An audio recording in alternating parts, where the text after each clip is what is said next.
Our good friend of the channel, Doug Junkie, always makes great comments. He doesn't make them in the form of requests for the channel, but for movies that he feels that the reader should know a little bit about. Now, this movie could have made James Brolin a better star than he was, but actually he put him back to the depths of B-movie hell. Now, The Car is a 1977 American horror film, and the basic plot doesn't make any sense, but it's entertaining nonetheless. It was directed by Elliot Silverstein and written by Michael Butler, Dennis Chirac, and Lane Slate.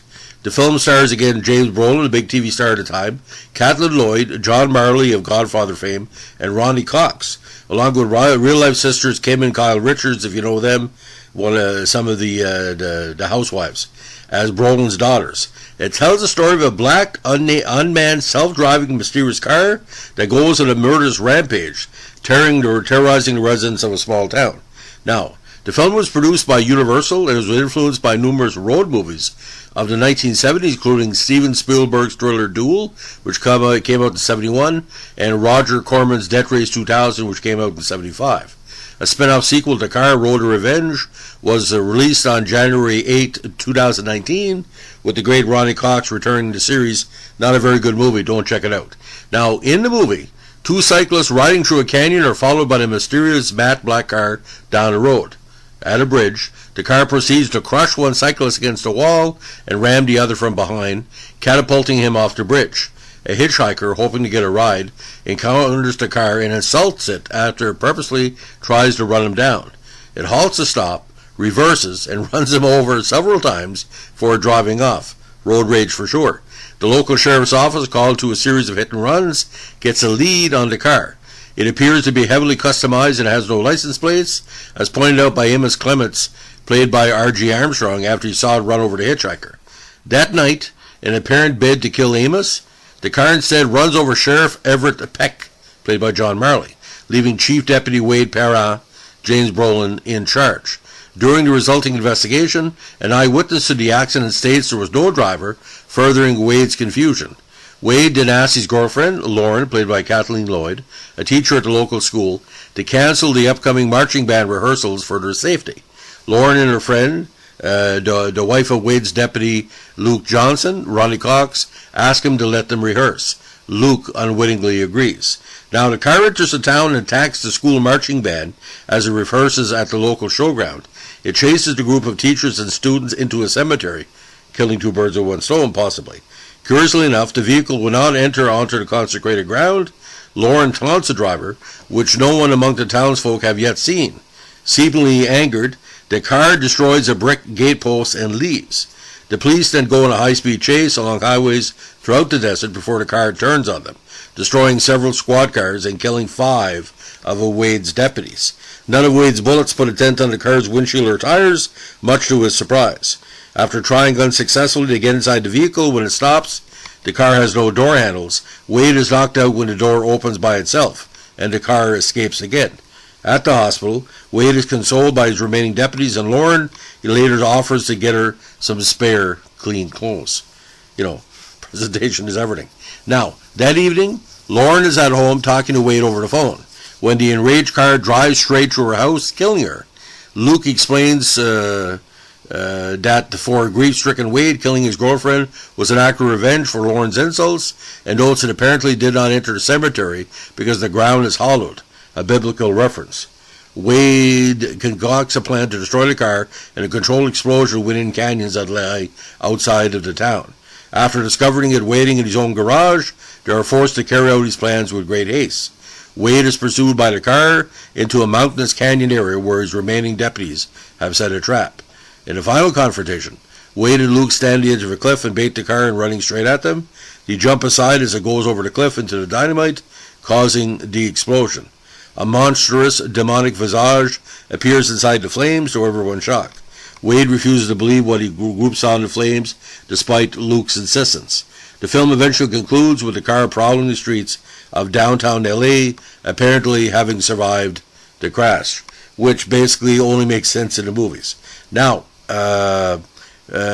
produced by Marvin Burt and Elliot Silverstein, Cinematography by Gerald Hirschfeld. Edited by Michael McCroskey, who does a pretty good job. Music by Leonard Roseman. Color process was Technicolor. The production company was Hollywood Road Films. Came out in May 1377. Competition for Star Wars, of course, that summer. 98 minutes. Now, the evil black car in the film was a highly customized 1971 Lincoln Continental Mark III, designed by famed Hollywood car customizer George Barnes. There were 4 cars built for the film in 6 weeks. There were 3 were used as stunt mules, the 4th for close-up. The stunt mules were destroyed during production, while the 4th is now in a private collection. The car's bodywork was painted in steel, pearl, and charcoal coloring. The windows were laminated in 2 different shades, smoked on the inside and amber on the outside, so no one can see out of it but not into it. In order to give the car a sinister look as requested by the director, Barris made the car's roof 3 inches lower than usual and altered the side fenders that the same length, again both higher and longer.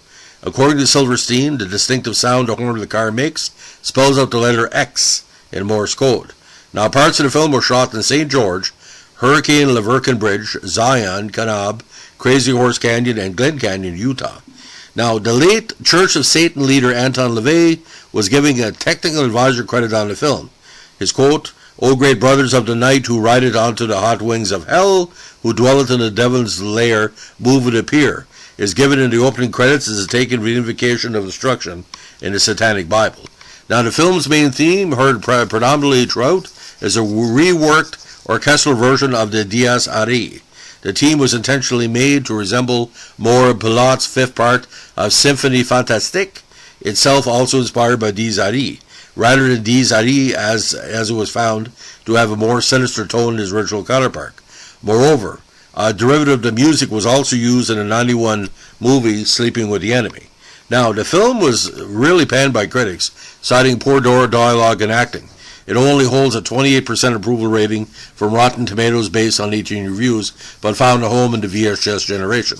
Now, Vincent Canby of the New York Times gave a sinister review, saying that the film has all the ingredients of a parody, although someone has made a mistake of doing it straight. Chicago Tribune film critic Gene Siskel gave the film 1 out of 4. What's worse than a rotten acting is that the car makes absolutely no sense as a story. In some scenes, the car is presented as a supernatural being, able to materialize at will. In other scenes, however, the car is hopelessly realistic. Even more surprising is the poor quality of the film's special effects. Arthur D. Murphy of Variety wrote, "The car is a total wreck. Story concerns a phantom auto in a killing spree, allegory anyone, in a small western town where everyone overacts badly." Kevin Thomas of the LA Times wrote the film's very special effects are superior, but said there's often laughable dialogue. Some have been deleted after previews, and the film's appeal is limited to the undiscriminating seeking a new sensation. Now, Gary Arnold of the Washington Post called it a blatant, pitiful attempt to recycle elements from superior scare vehicles, including Duel and Jaws. Now, John Gillette of the Monthly Film Bulletin stated that the film manages to be a fairly brisk thriller when the action was focused on the car, but lamented that director Silverstein has been saddled with one of those small-town family scripts complete with deputy sheriff romping with his schoolteacher friend, a drunk and neurosis-ridden police force, and some generally strained acting by a less than starry cast.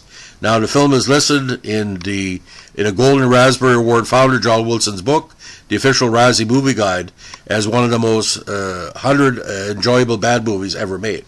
Now, the car was released as SD and without additional features on VHS and DVD by the great Anchor Bay Entertainment on July 20th, 1999. Arrow Films released the car on Blu-ray on December 15, 2015. The Blu-ray release features the first HD 1080 transfer of the film, as well as commentary and additional features. Now, I know the car was released on VHS and maybe RCA disc. I'll have to check into that, but I do remember being on VHS in Canada in the early 80s. Now, in 2019, 42 years after original film, a spin-off starring Ronnie Cox, but as a different character, was released called The Car Road to Revenge, to extremely negative reviews by audiences and critics alike. Now, the car as devil movie genre was, or vehicle, there's quite a bit of movies. Killdozer, of course, 74, very already you can find it. The Hearse, an 80 horror movie about a possessed hearse. Christine, the Stephen King thing, very overrated, underrated all the time. Nightmares, an 83 movie made of 4 separate story segments, including the third, The Benediction, which features a traveling priest attacked on a highway by a 4x4. Of course, Maximum Overdrive.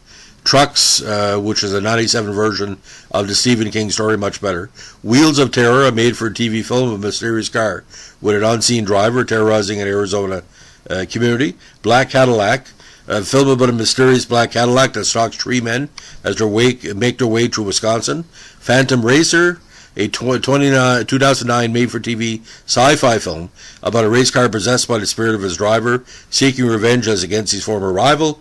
Super Hybrid, a 2011 film about a shape-shifting monster that transforms into cars. And of course, The Honking, a future rapper episode where Bender transforms in a similar-looking demonic car. Now, for me, I've only seen this movie once, and once is enough. I give it 1.5 stars out of 4 because, I like James Brolin as an actor, but, this would have been an interesting TV movie. But just like Duel, it needed a better editor, and when Duel got a better edit, it was a lot better movie. But this movie is basically more discussed than watched. Like I said, the cars trying to kill people we really don't know. And how many satanic vehicles do you know, besides the Neons and Chevettes and the Acadians of the 80s and 90s, if you know what I'm talking about. Don't start on a Saturday afternoon, we need to go for groceries. That's a satanic car. So, ladies and gentlemen, thanks for listening. If you like what you're doing with our Vintage Movie Podcast, let us know with a like, comment, subscribe, or share, or super chat. And don't forget, requests are always accepted, directly or indirectly, and always highly considered. Thanks for listening. Bye.